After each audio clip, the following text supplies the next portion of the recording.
What would you do if your neighbor continued to park in your driveway? Not once by accident, but again, and always with a smile as if you're the unreasonable one. It's a small thing, apparently, something you shrug off. Maybe the sort of neighborly snag we've all had to cope with at some point. But sometimes it's not so much about the driveway. At times, it's about being ignored, disregarded, handled as if you don't fit into your own home. And that's what occurred for Victor Malone. He did not relocate to Mon, Georgia for drama. He relocated for tranquility, for coffee in his hand on the porch in the mornings, yard work on the weekend at his own pace, and game nights watching with no worry in the world. A secluded corner lot, two-car driveway, large oak tree in front. This was the dream. But the dream was disrupted by the rumble of a beige SUV driving up his driveway as if it was his own personal property. Initially, he made himself believe it was just a one-off, a miscommunication, a busy neighbor. No need to rock the boat. But when the same SUV returned, angled, taking up space in his garage, and an apology was not forthcoming, Victor did what most rational people would do. He asked politely. And when that didn't work, he asked again. But what do you do when you attempt to put a boundary in place and someone continues to cross it like it doesn't exist? What do you do when you come to the realization that the person who's crossing the boundary doesn't just not like your boundary, they don't think you can have one? For some of us, particularly for some of those of us who've lived long enough to know the worth of a quiet home, there's a time when the small things, the places where someone parks, or the timing of their knocking, or the notation on their note begin to matter. Because they aren't about engines or tin cans or lawn clippings. They're about respect. Victor's tale isn't full of shouting arguments or midnight grudges. No, it's more subtle than that, more calm, more intimate. It's about how one man stood firm with dignity, about how he abided the rules even when others attempted to bend them, and what transpired when the neighborhood began to take notice. Not just in what he did, but in how he did it. Because in communities like this, the drama isn't always sirens or yelling. Sometimes it arrives with a clipboard and eyes don't reach smile, and a pamphlet under your doorstep with no signature on it. And sometimes the most powerful thing you can tell someone is, no, not here. So if you ever have been made to feel like a stranger in your own home, if you've ever asked yourself when being a good neighbor becomes being taken advantage of, if you've ever had to decide between peace and pride, then this tale may ring a little too close to home, and it's one you should hear. Let's return to the beginning. A Saturday morning, a cup of coffee, and a driveway that should have been vacant. What would you do if your neighbor insisted on parking in your driveway, even though you'd already requested twice that she please refrain from doing so? Victor Malone sought a peaceful Saturday morning. It was but a moment after the sun had just poked above the buildings in Mon, Georgia, that he ventured onto his porch, cup of coffee in hand, going over his weekend tasks mentally. Fix the fence, clip the hedges, perhaps get around to finally repairing that crooked light in the garage. Little things, quiet things. The sort of morning that reminded him precisely why he'd purchased this property. A snug corner lot, two-car driveway, large shady oak tree out front, just him and a small piece of quiet. And then he spotted it, a beige SUV plugged right in the middle of his driveway. Victor stood frozen halfway through a sip. Coffee hung at his lips. He narrowed his eyes, cocked his head to one side as if perhaps, just perhaps, his eyes were tricking him. But no, it wasn't. There it was, rear tires almost touching his garage, driver's side pointing out toward the road. No note, no driver, sitting there like it had valet parking. At first, he guessed perhaps it was a missed delivery. A delivery driver, perhaps, a person dropping off groceries and got lost. But after 20 minutes and not seeing anyone come back, Victor walked over to get a closer look. He checked the plates, and that's when it hit him. Same SUV he'd spotted at the HOA meetings. Beige. Bumper stickers that chirped statements such as great neighbors build great communities. He didn't know the woman's name, but he knew her. Late 50s, short hair, always in a hurry. always carrying that clipboard like she had some kind of mission on behalf of herself. Victor sighed. He did not actually want to begin drama. He'd been in the neighborhood only a couple months, and this certainly was not how he had wanted to get to know the neighbors. The following morning, he saw her walking down the sidewalk, clipboard clutched in her hand. Same jacket, same sunglasses. He raised his voice just high enough to get her attention. "Excuse me, ma'am?" She turned, tight smile pasted on her face. "Yes?" Victor indicated down his driveway. "That's your SUV?" She squinted behind the aviators. "Oh yes, just left it there for a while. I parked down the block for my morning walk, but the curb was full." He nodded slowly, attempting to be friendly. "Right, that's my driveway." "Oh, I know. I thought it wouldn't be a problem, just for 20 minutes or so." Victor smiled thinly, courteous but resolute. "Well, I do utilize it. It is a part of my residence." She cocked her head to the side as if he were the unreasonable one. "I didn't think it would be a problem. I'm on the board of the HOA. We try to be accommodating here." Flexible? Victor had no idea what model of an HOA she was operating, but he was positive on one thing: his driveway was not public parking. And yet he remained cool. "I'd really prefer it if you didn't park there again." She smiled, although it was the kind that didn't quite reach her eyes. "No problem. Sure." And for a couple of days she held to her promise. But come Thursday morning, her vehicle was back. Same SUV, same location, same position, as if their discussion had never occurred. Victor did not bother calling her out this time. He merely took a picture, sent it to himself for records, and backed out her own vehicle himself, keeping a few cautious inches between his bumper and hers. She appeared at the HOA meeting that night, happily lecturing on community standards and maintaining property values. She did not even look his way. But when Victor returned home later that evening, something fresh greeted him. A flyer pinned directly to his front door. Lawn maintenance guidelines. Victor gazed at it for a moment, and then laughed. The edges of Victor's lawn were maybe half an inch uneven. Hardly a crime in a neighborhood where some houses hadn't seen a power washer since the Bush administration. But that flyer on his door? Yeah, it made things clear. This wasn't just about grass anymore. Now it was a game. And Victor hated games, but things get real when people stop listening. And Caroline? She wasn't listening. So by Saturday again, Victor was prepared. The evening before, he had put his car right up against the garage door, with the rest of the driveway lying wide open. Not because he believed she'd arrive, because he knew she would. Sure enough, precisely at 7:13 a.m., here came Caroline's beige SUV, like it was routine. No hesitating, no doubting. She drove right on in, activated her hazard lights, jumped out with earbuds in and clipboard clutched to her side, and off power walking down the street, like she was conducting a neighborhood inspection no one had asked for. Victor waited for approximately 30 seconds, enough time for her to get out of sight around the corner. Then he walked on out and stood beside her SUV, arms crossed, staring at it, deciding whether to report it or roll it into the street. A moment later, he heard fast footsteps. Caroline came jogging back around the corner, earbuds out now, eyebrows raised like he was the one causing trouble. "Is something wrong?" she asked, a little out of breath. "I'm almost done with my walk." Victor looked at her, then back at the SUV. "We talked about this last week."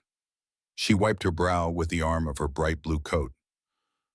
"I know, but the street's full again, and I was just circling the block. Didn't want to be late for HOA business." He nodded at her slowly, longly. "You understand this is private property, yes? It's not overflow parking." Carolyn blinked at him, obviously confused. "Are you being serious at the moment?" Victor cocked his head. "Would you park in another person's driveway on the street?" She didn't reply. He held the silence for a moment, then said, "Look, I've got errands to run. I can't keep rescheduling my day around someone's car. I've been respectful, but this is beginning to feel rude." Carolyn released an exasperated breath, like she was the one being inconvenienced. "I've been here 15 years, she informed him, arms folded. "I never had a neighbor speak to me like this before." Victor elevated an eyebrow.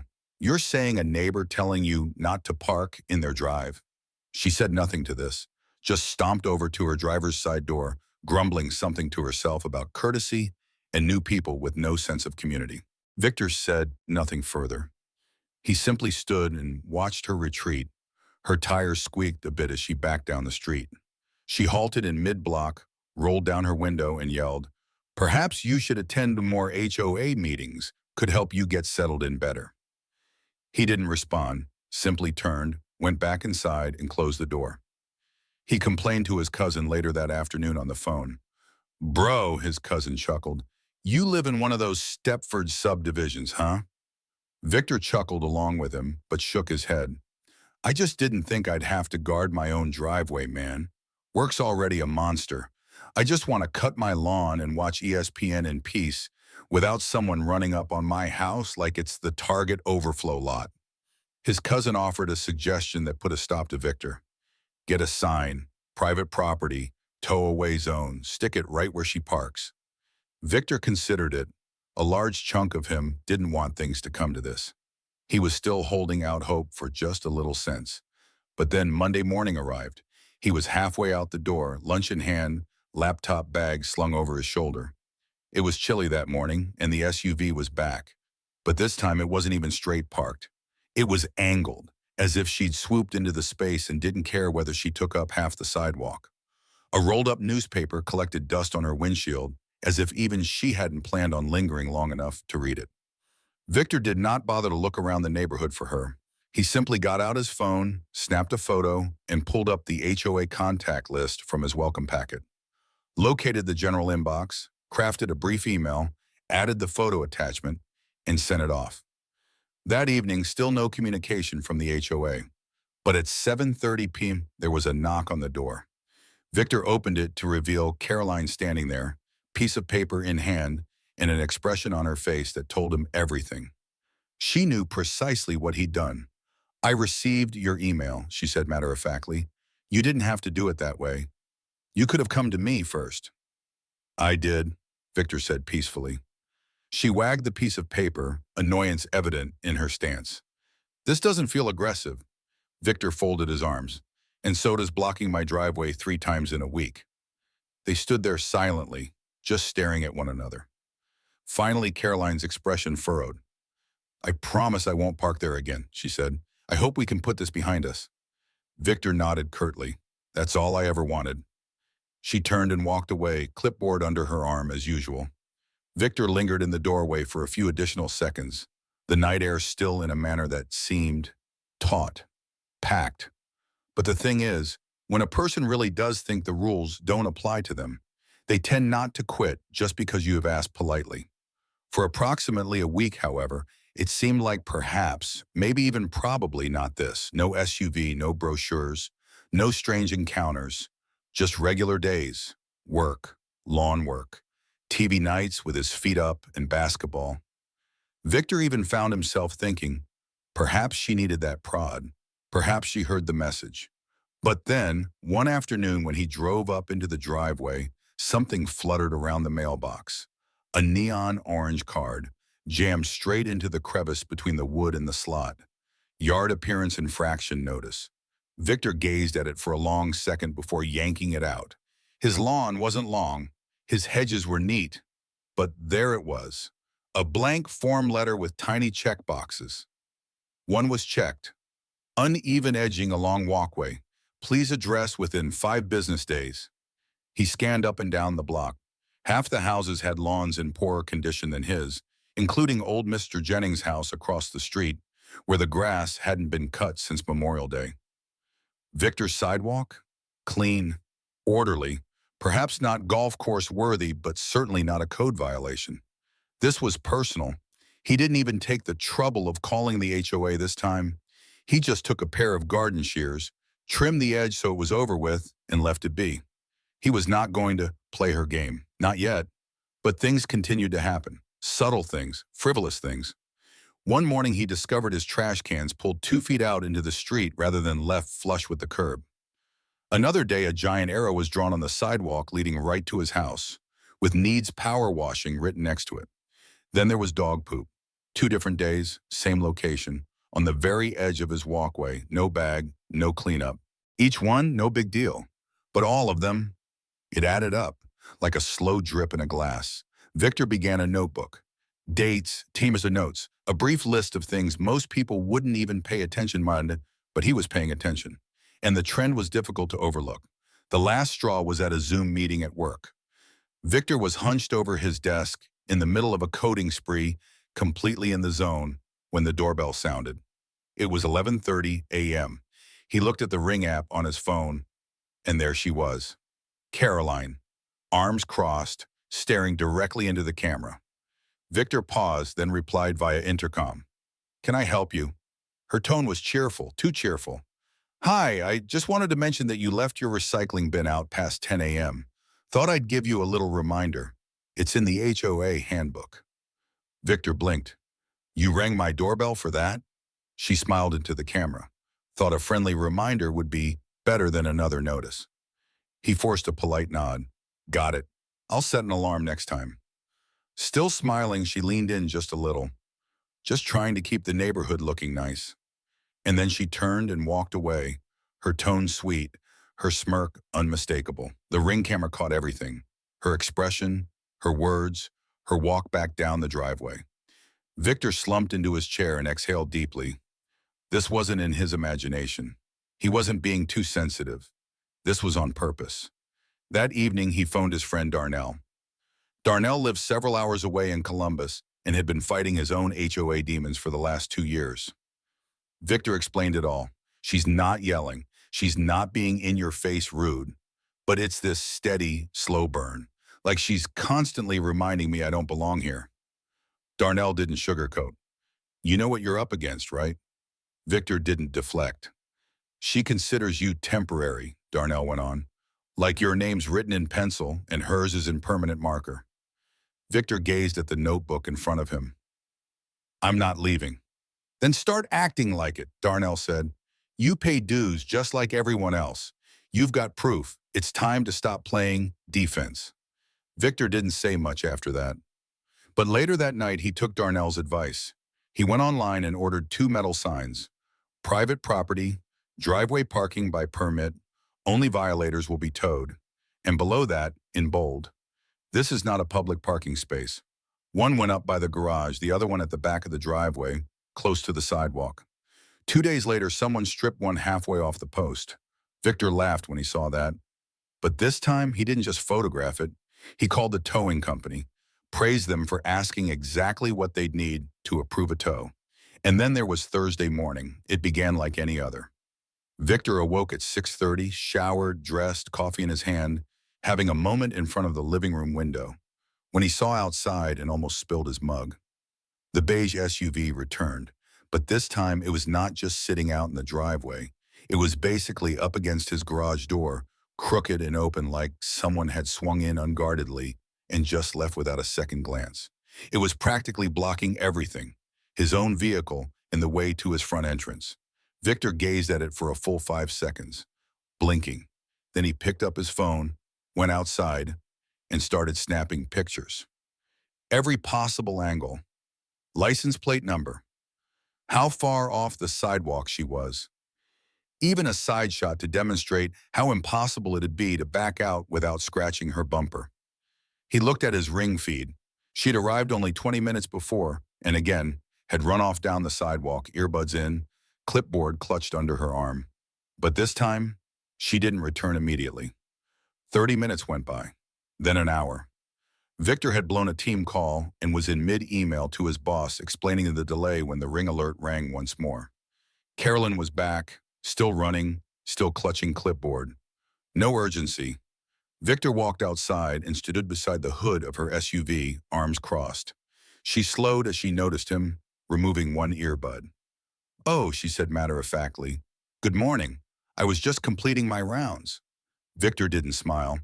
"Why are you stopped in my driveway again?" She hesitated, as if taken aback by the question. "It was only for a little while. The street's full again." Victor glared at her. "That's not my problem." She blinked. "Excuse me?" He took one careful step towards her. His voice wasn't raised, but it was piercing. You're pinning me in. I had meetings this morning. You didn't even ask. This is not your property. Caroline leaned against her head, then let out a brief, mocking laugh. Are you always this territorial, Victor? It's just a driveway. It's my driveway.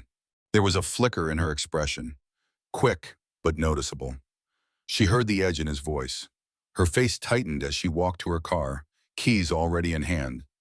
Well, she said, climbing in, if you're going to be this uptight about it, maybe I'll bring it up at the next board meeting. Victor didn't say a word. He just lifted his phone and filmed as she backed out. Once again, she waited until she was ready to leave before rolling down her window. You know, many of us are making an effort to make this area tidy and friendly, she stated pointedly. Perhaps you should consider being part of the solution rather than the problem. And then she was off. Victor retreated indoors, more annoyed than upset at this point. He sat down at his laptop, sent the new batch of images to the HOA mailbox, and appended a brief, forthright note. Subject, repeated violation. Blocking access to private property. Message, please refer to formal action or documentation for private enforcement. That night, after work, he exited to put the trash on the curb and stood stock still. Under his front porch doormat was a crumpled half sheet of printer paper. No envelope, no letterhead. He unfolded it. Your lawn edges are not meeting community standards. Please refer to page 9 of the HOA handbook. Curb appeal is everybody's responsibility. No signature, no logo, no date, only anonymous pressure, given a veneer of policy. Victor glared at the letter, his jaw clenched. It wasn't formal. It was passive-aggressive paper shuffling. He took it in and stuck it up, directly above his desk, next to the ever-expanding notebook of incidents. That evening, he pulled up the HOA regulations, page after page, highlighting whatever might come in handy. Property rights, vehicle infractions, towing provisions, the type of fine print most folks never take the time to read. By midnight, he'd programmed the local towing company's number into his phone. Not as a threat, not as a bluff. He was finished asking.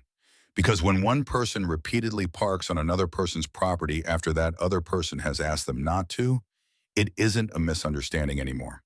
It's a message. Victor didn't sleep much that evening. Not from worry. He'd moved beyond that. It was because his brain wouldn't quiet, rehearsing every game, every excuse, every conceivable next move. How many times did he need to be polite? How long was he supposed to be the bigger man before that just became silence? By dawn, he had made his choice. He filled his coffee, cracked open the blinds, and nearly laughed.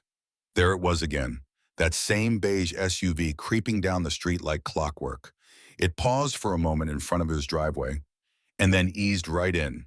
Same careless angle, same casual confidence. Like the signs he posted didn't even exist. Victor stepped outside while she was still getting out of the car. Caroline, he said evenly, you're going to want to move your car. She peered up at him, not even bothering to pretend to be surprised. Victor, come on. You have to let this go. It's temporary. No, it's trespassing. She emitted a dry little chuckle. You're really making a big deal out of nothing. You're treating me like I keyed your car or something. Victor breathed in. I've asked, I've warned, I've reported. You've disregarded every single one. Carolyn folded her arms. I'm not trying to start trouble, Carolyn snapped. But this attitude you've got, it's not helping anyone. Victor didn't raise his voice. He just reached into his pocket, pulled out his phone, and dialed. Yeah, he said into the receiver. I've got an unauthorized vehicle in my driveway. I'm the property owner. Signs are posted. I've got it all on security footage. Caroline's eyes widened. Wait, you're seriously calling a tow? I'm done asking, Victor said, plain and steady. She rushed back toward the SUV. This is ridiculous.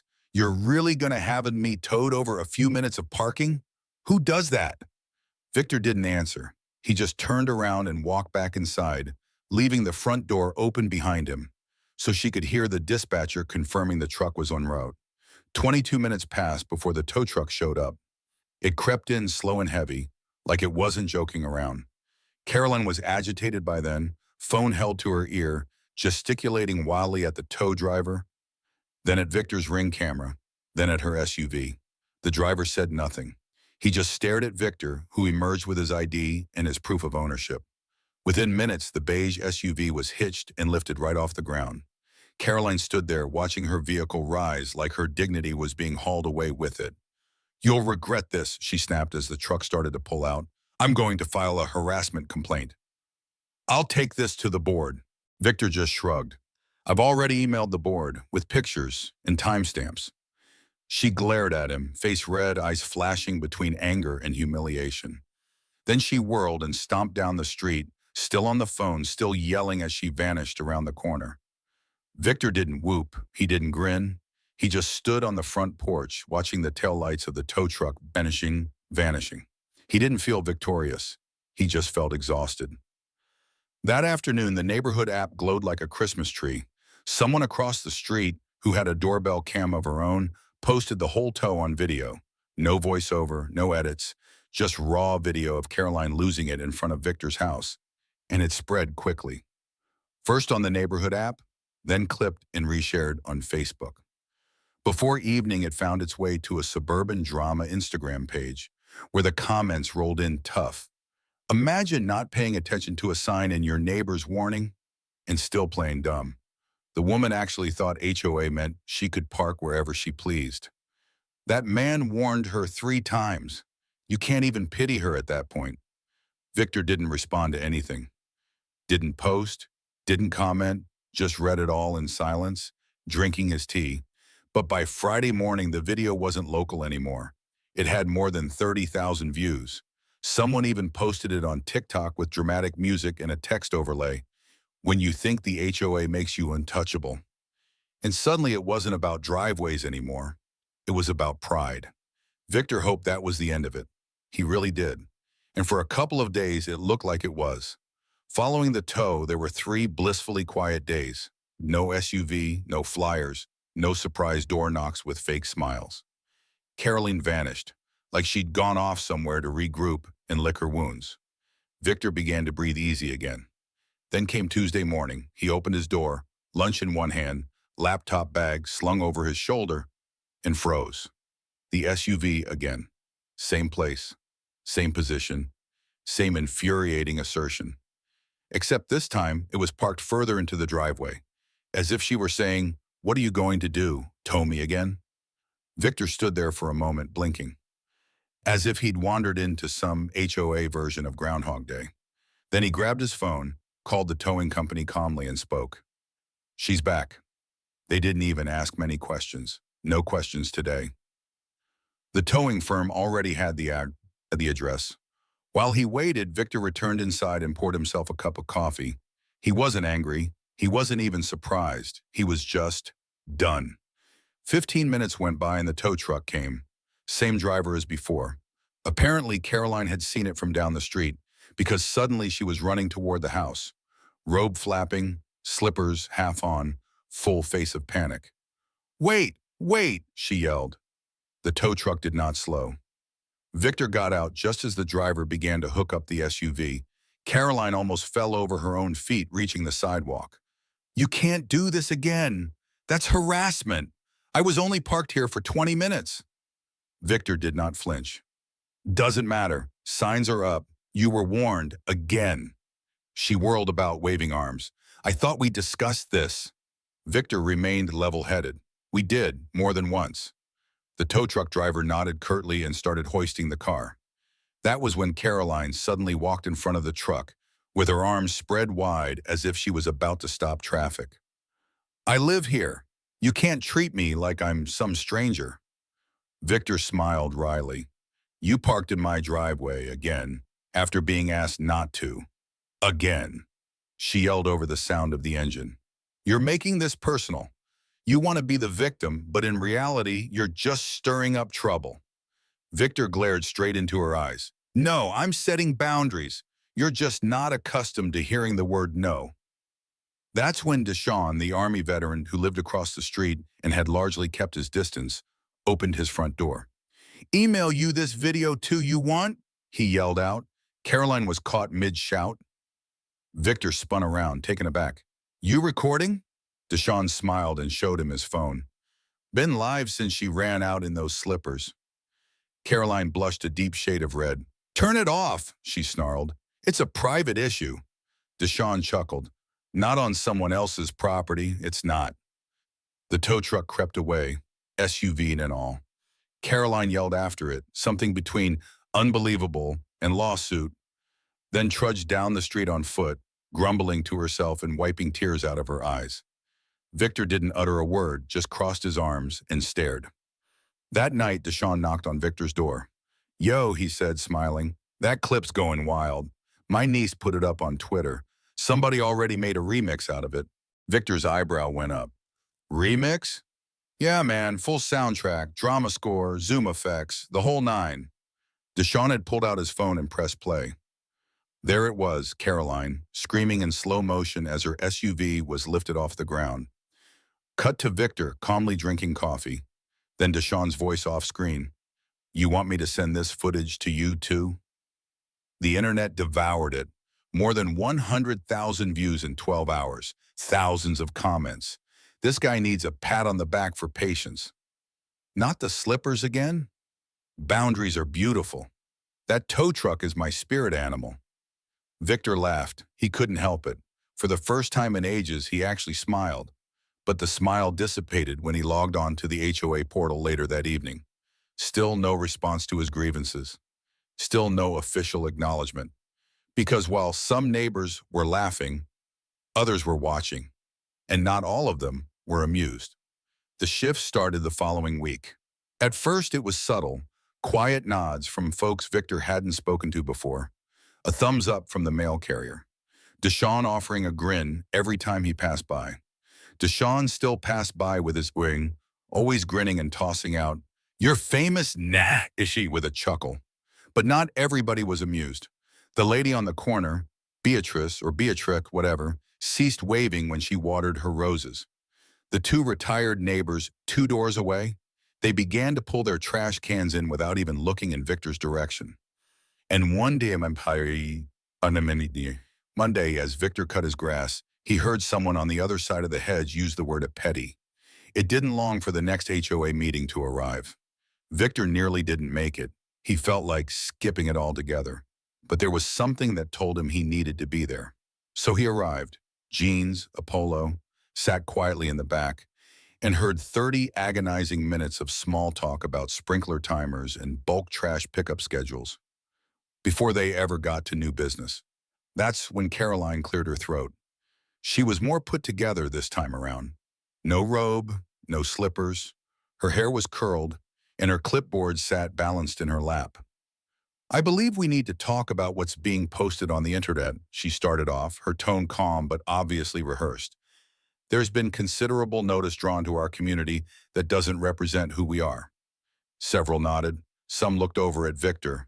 I know there was a fight between neighbors, she went on, but posting video images without permission, despite personal insults, is not the sort of reputation we wish to be known for in our community. Victor raised his hand, slowly, quietly.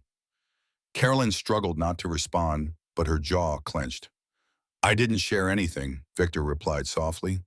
That video was recorded by someone else on public ground. My driveway is private property, and she parked on it several times, even after being asked not to. He stopped, let the words linger. Carolyn opened her mouth to reply, but Victor continued. I reported it, sent pictures, requested assistance, received silence. So I did what I was told. Your rules. A silence fell over the room. Then Howard Green, one of the board members who never said much, cleared his throat. Well, he said matter-of-factly, if signs are posted and it's private property, then he had every right to tow. Carolyn blinked. Another neighbor, a more recent resident, added from the side. Honestly, it's kind of wild he had to go that far before anyone stood behind him. Victor didn't smile. He wasn't seeking applause. He just wanted understanding. After the meeting, a couple of people approached him in the parking lot. Some gave muted support. Others still shunned his eye. That was fine. Victor hadn't come here to be popular. He came for peace. Later that night, he sat on his porch as the sun dipped behind the trees. He thought of something his father used to say: you can be polite all day long, but if someone keeps stepping on your foot, eventually you've got to move it, or they'll break your toe. And that's exactly what he'd done. He hadn't made a scene. He just moved his foot. That night, Victor logged off the neighborhood app, turned off the notifications, and made a decision. From this point forward, he'd keep his recordings, stand firm, and let the videos speak for themselves. He didn't have to yell to be heard. He just had to be precise. And above all, he needed his driveway back. Sometimes, the real problem isn't that people don't understand your boundaries. It's that they don't respect them. And no HOA title, no tight smile, no clipboard walk gives anyone the right to treat your home like it's theirs. So if you're dealing with someone like that, someone who keeps pushing, keeps testing, you don't have to yell. Just document, stand firm. And don't be afraid to say, this stops here. And hey, if you've ever dealt with a neighbor like Carolyn or had your peace disrupted by someone who just wouldn't listen, drop your story in the comments. Let's talk about it. You're not alone.